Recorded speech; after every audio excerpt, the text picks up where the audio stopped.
I'm gonna do a mayoto, a make-your-own takeout meal. This is a really hot, trendy thing right now. Fried chicken sandwiches in general, but specifically Korean fried chicken sandwiches, which are super spicy. So we're gonna make a Korean barbecue sauce, a spicy marinade for the chicken. Well, I've got an example of it here because the chicken has to marinate overnight. And we're going to make a slaw that's a mix of fresh cabbage and kimchi. So what we're gonna do for one batch, and again, it keeps a couple of weeks, so it'll be more than you need to make the sandwiches, but you could use the leftovers on the burgers or whatever. We're gonna put about a half a cup of soy in our pan. To that, we're going to add about a half a cup of light brown sugar.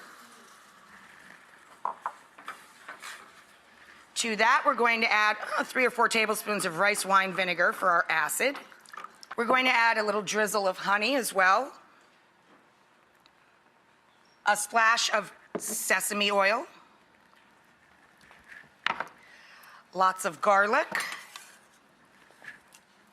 Fresh ginger. I'm gonna grate up about an inch of fresh ginger. We're gonna thicken it up a touch with a touch of cornstarch. You dissolve that in water, make a little slurry. That's your thickening agent. And then this is a really popular ingredient right now. It's just Korean chili paste. It's sweet and spicy. If you want a milder sauce, like not too spicy, put in 1 big spoonful. If you like things extra spicy, put in a couple. I love this. Now down here, this is an example of our chicken. What we did was bring home your chicken breasts and cut them completely across and split them into 2 chicken cutlets. That's all I did to this. I made, with a lot of the same ingredients that we just used, I made a marinade, and you let the chicken set in that overnight.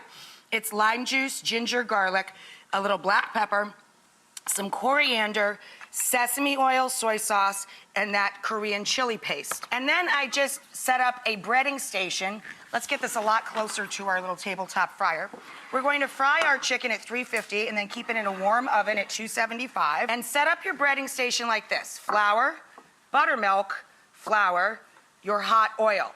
So we take our chicken, coat it in the flour, drop it into the buttermilk, and you're only gonna be able to fit 1 or 2 pieces at a time in the fryer. That's why we've got the oven nice and hot. Dry hand again, in case the phone rings, right? And then you're gonna cook these till they're deep golden brown and keep them in the warm oven. When we come back, I'll show you the slaw that goes on the sandwich. Beautiful. Now we're gonna keep these guys nice and hot and crispy in the oven.